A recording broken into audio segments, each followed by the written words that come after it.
ఇరానా నానా ఇరానా అరుదైనా నాదిర్ తిన్నా నాదిర్ తిన్నా ఏముంది భయ్యా, మైండ్ బ్లోయింగ్.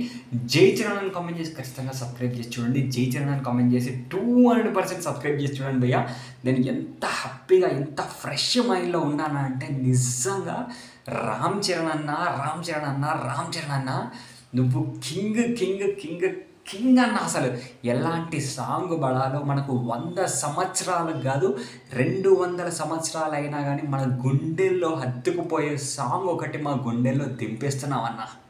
వా, అది నాదిర్ దిన్నా అని వస్తున్నప్పుడు బాబా మైండ్ బ్లోయింగ్ అన్న. అసలు నిజంగా ఇంత అట్రాక్టింగ్ అనిపించింది అంటే 28th రోజు ఆ లిరిక్స్ వస్తున్నప్పుడు, ఆ ట్యూన్ వస్తున్నప్పుడు, ఆ స్క్రీన్ ప్రజెన్స్లో నిన్ను చూస్తూ ఉంటే 2 కళ్ళు సరిపోవు చూడన్నా. థియేటర్ వరకు అవసరం లేదన్నా. నీ రేంజ్కి, నీ క్రేజ్కి, నీ స్టామినాకి యూట్యూబ్లో ఈ నాదిర్ తిన్నా అని వస్తున్నప్పుడు నిన్ను చూస్తే చాలన్నా 2 కళ్ళు జన్మ ధన్యమైపోతాయి. ఆ రేంజ్లో ఉందన్న, మామూలుగా లేదన్న. అసలు నిజంగా ఎంత హ్యాపీగా ఉన్నా తెలుసా అసలు.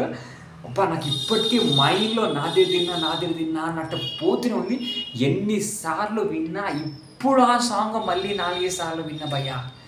మామూలుగా లేదు అసలు. శ్రేయా ఘోషల్ గారు పాడుతూ ఉంటే అసలు నిజంగా మైండ్ బ్లోయింగ్. అసలు తమన్నా వెనకాల మ్యూజిక్ అబ్బబ్బబ్బబ్బబ్బా మైండ్ బ్లోయింగ్ భయ్యా. దుమ్ము లేచిపోయింది సాంగ్. ఈ సాంగ్ను మనం థియేటర్లో చూస్తూ ఉంటే మన చైర్లో వైబ్రేషన్ వస్తుంది కదా అనుకుంటా.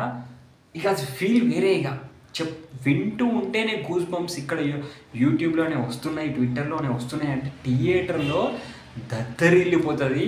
100 కాదు 200, 300 సంవత్సరాలు ఈ సాంగ్ గురించి మాట్లాడుకుంటూనే ఉంటాము. ఆ రేంజ్లో ఉందన్న రామ్ చరణ్ అన్న.